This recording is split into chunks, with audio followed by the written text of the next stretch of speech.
Hi, Sarah here with a layout process video for you today. I'm using an older kit this time. This is the February 2016 hit kit, and I'm also using the Lottie Loves Paper 5 Sketch Challenge. I'll leave links below for both the Hip Kit Club and Lottie Loves Paper's Facebook group, where you'll be able to see the original sketch and what everyone else came up with for this challenge. So this is sketch number 1. And for sketch number 1, it was based on a paper cluster and a couple of pictures going off on a diagonal across the page. So I decided to first of all tackle my paper cluster and choose my colours. Within my hip kit, it had lots of navies and aqua colours, which worked quite well for this because my boy's wearing a lot of blue. So I decided to trim down some of these blues and aquas that all match really well together. And I also decided to choose this paper, which has the pattern sort of mimics arrows a little bit, so I thought that worked quite well in the direction that I'd had them going. Because of the pavement on the picture there is quite pale, I felt like it was blending in to that aqua paper, so I decided the best thing to do would be to back it onto some navy cardstock just to help the pictures pop up and so they don't get lost in amongst the papers and embellishments later on. So I believe this paper is a Basil's Swiss dot. I'm not positive, but it's navy blue, but it has embossed tiny dots on it as well. So I will be using some more of that in a bit as well for part of my paper cluster.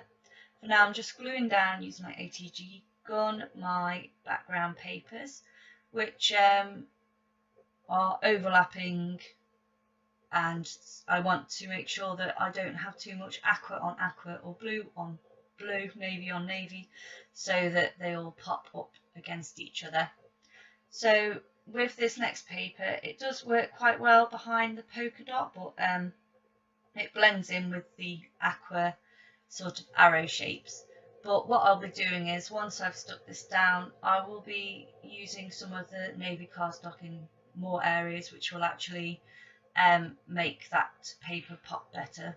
So on the sketch there was a circle. I'm going to cut some more of that navy cardstock with my die cutting machine using a circle die there, and I'm also going to cut a little piece of it as well in the shape of a semicircle, or a bit less than a semicircle, which is going to pop up behind my layers of paper as well, to break up the aqua colours where they are sitting too close to each other. So for this circle, I have some, what brand?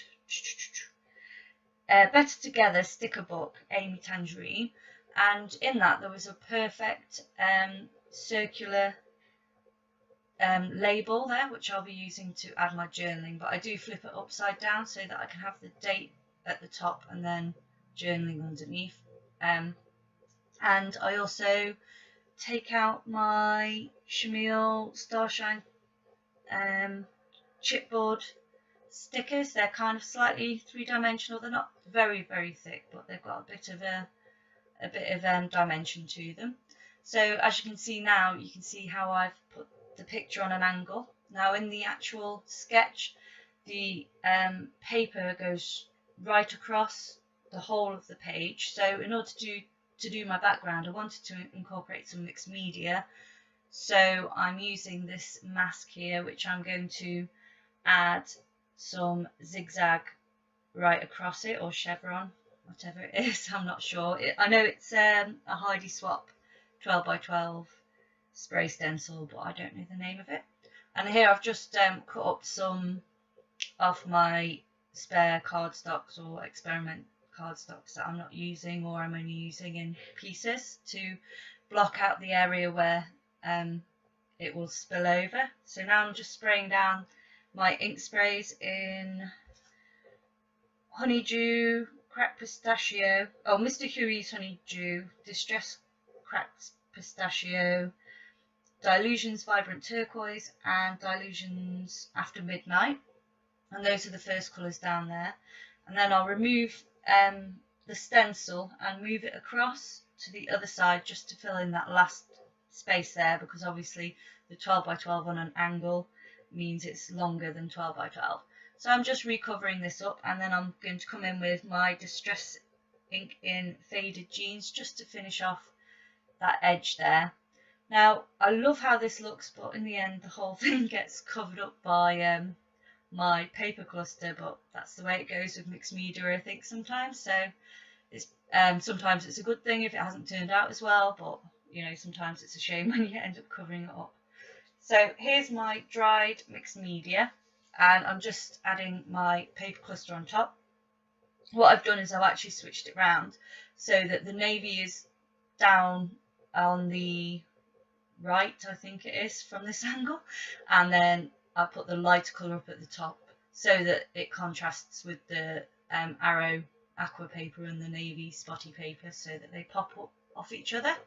And here I've just brought out my Amy Tan stickers again, and I'm just adding a few here and there. I've added a red bike to incorporate the helmet and the orange colour from the actual trailer. I've added some, I think they're record discs, but just the shape of them, wheels shaped, I just thought they went well, so they got put on there as well. And here I'm just going through some more of my stickers and embellishments that came in the kit, and just grabbing a few little stars here and there, because on the original sketch there was like some little cluster pieces on the opposite angles to the general layout.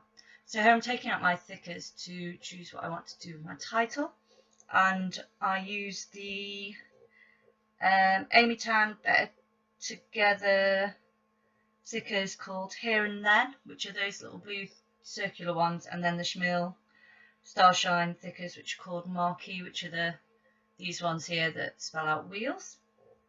So I add those in to make my title, which reads New Wheels.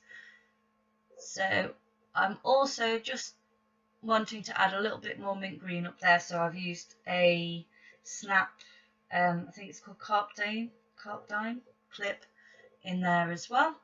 So I'm pretty happy with my embellishments there now. So I'm just covering up my boy in both them two pictures and taking out the I think it's the turquoise and midnight inks, but I'm putting them in the opposite areas to each other, so I'm doing dark on the top and light on the bottom, or vice versa. So I then add on top of that, I wanted to add a little bit of sparkle, so I just add some navy and mint colour shine on top of that as well, which I'm just doing here. And I believe that is just about it. That's me done. So thanks for joining me today. If you'd like to see more process videos from me, then please like and subscribe, and I'll see you for some more. Here's some close-ups. Bye!